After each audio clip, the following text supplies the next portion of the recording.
Барлықтарыңызға қайырлы күн, берекелі асхан арнасына қош келдіңіздер. Бүгін мен сіздерге қуырдақты, яғни қой етінен қуырдақ дайындауды көрсетемін.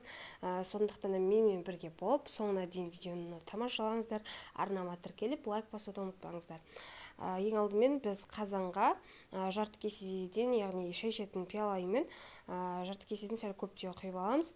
Және етіміздің майлы бөліктерін астына салып, үстінен етімізді сала береміз барлығын. Көріп тұрғандарыңыздар, майлы еттерін шетіне, астына салып қойсаңыздар, майы шығып, күшті тамақ болады. Етіміздің барлығын жайғастырып саламыз да, осылай бұрқырап қайнай бастаған кезде қазанымыздың бетін жауып қоямыз. Дәл осы уақытта дәміне қарай тұз салып жібересіздер. Менде алдын ала тұздалған ет болғандықтан салған жоқпын. Енді үстіне пиязды турап аламыз. Қосатын пиязымызды ұзынша етіп турап ала береміз. Ет салғаныма 1 сағат уақыт болды. Орташа отта тұрды. Мен 5-6 рет, 7 рет араластырып қойдым 1 сағаттың ішінде. Еттің көлемі азайды. Енді үстіне пиязымды салдым. Содан кейін тағы да бір араластырып бетін жауып қоямын.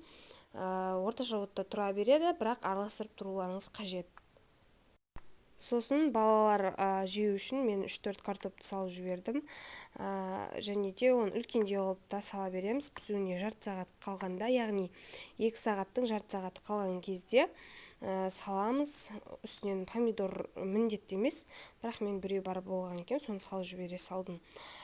Сосын салып, енді төменірек отқа қоямыз да, енді көп араластырмаймыз, картоп езіліп кетпеуі үшін. Пісуіне 10 минут қалған кезде, 10-15 минут қалған кезде бауырды жақсылап 2-3 реттен жуып, турап аламыз. Сосын оны қазанға саламыз.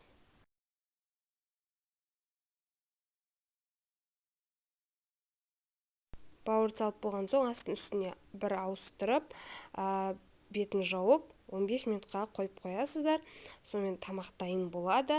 Жасап жатсаңыздар ас болсын, арнама тіркеліп лайк басуды ұмытпаңыздар. Және алдағы уақытта одан да керемет рецептер шығады. Сондықтан да менімен бірге болыңыздар.